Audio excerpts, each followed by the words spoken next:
there's so many confusion I'm hearing these days about the PMBOK 6 and PMBOK 7s around these two things. So is there any change in the exam patterns and all these things?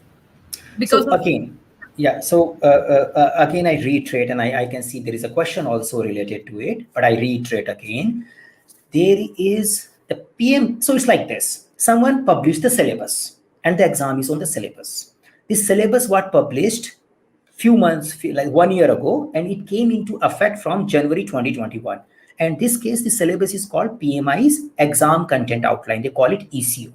So the exam content outline was published in January, and the exam is expected to be matching exactly. So what is exam content outline? It has a tasks, and each question you get in your PMP exam has a clear relationship with the task. If someone fails in the PMP exam, they get a task specific report. Yeah, and that task specific report tells you which task was poor and which task was good. So the point here is there is always a mapping behind the scene on the tasks. Yeah, so the tasks were already defined and they were in effect from the January.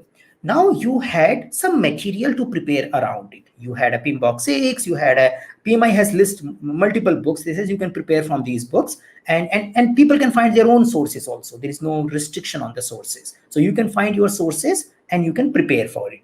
Now the PMBOK 6 typically covers significant part of that exam content outline. The only thing which is missing in that much depth is Agile. PMBOK 6 covers Agile also decently, but someone has to make a fundamental right, and then they can understand the PMBOK 6. So if that thing is done, exam preparation, exam coverage is over. Now, PMBOK 7 is talking about how do we talk about project management. Now, it is not like there could be something that might be discussed in PMBOK 6 and again getting discussed in PMBOK 7. So the PMI official statement is PMP exam is not based on PMBOK. It is not based on PMBOK 6. It is not based on PMBOK 7. It is not based on any PMBOK. It is based on exam content outline. Now, you need to prepare exam content outline, not PMBOK. Yeah. How do we prepare it? So PMI gives their own book which covers the exam content outline, which comes when someone enroll to authorized training provider, and that's the reference material one has to focus on, and then they can find more links around it.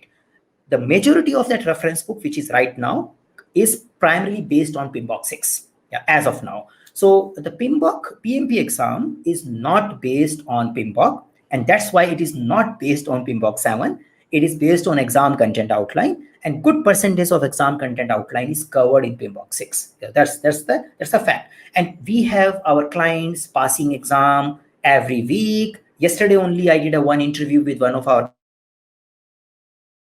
yourself because of PMBOK version.